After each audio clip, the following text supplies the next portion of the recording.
So Sam, how many head of cattle have you got?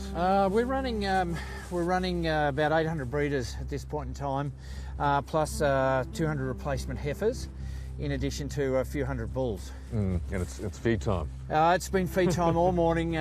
We make sure everything gets fed Monday, Wednesday, Friday. It's been a routine job for the last probably 8 to 12 weeks. And we can't see this stopping for probably another however long, who knows. Well, as you get the feed ready, just let's talk about how this drought's affected you. Yep, well, look, the biggest challenge, of course, for this area is as you look across the pastures is you notice all the grasses are pretty dry and pretty dead. What we're dealing with is lack of soil moisture, and one of the most essential issues, of course, in farming is that you've got to have that element, all the elements right to get grass growth, and one of them is water. And this particular drought has been very challenging in terms of ensuring that we can utilise whatever water comes in the best possible way. And when it's not coming, we're dealing with the circumstances that we are now, and also the feeding that's going to occur for the next few months, obviously. How challenging is it on a day-to-day basis for somebody like you, a farmer? Oh, look, I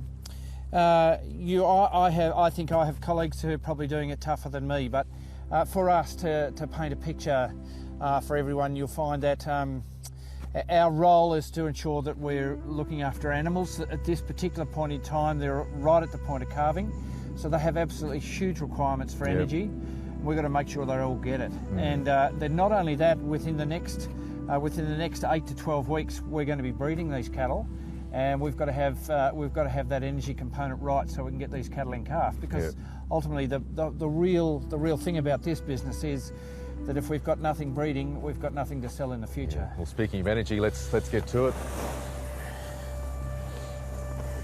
So you've been in the business for 30 odd years or so. How does this drought sound compared to, I think it's the 4 others you've lived through? Yes, Michael. Look, this is the toughest one we've had to deal with so far. Each drought has been unique in terms of the circumstances around it, but what we're finding is this one is the duration. I think we've had 4 or 5 dry springs in this area. While we've had rain at particular points of the year, this one in particular, the autumn has been dry, the summer has been hot. The amount of rain that we've received in this area is probably 30 to 40% of our annual rainfall to this point in time, and it's extremely challenging. It's getting hotter. Are you worried climate change is going to make these droughts much more intense when they happen? We as farmers have got to deal with exactly what's in front of us, and if that's what the future is going to be, yep, we'll all be dealing with it. But the most important thing is the droughts will end, and the end result, we've got to be able to be in a position to have recovery, both in our pastures and also in our livestock. So the challenge for us is that we've got to make sure what can we afford to feed, what do we need to feed, and then we've just got to get about our business. How happy will you be when you get a decent, prolonged dump of rain? Extremely.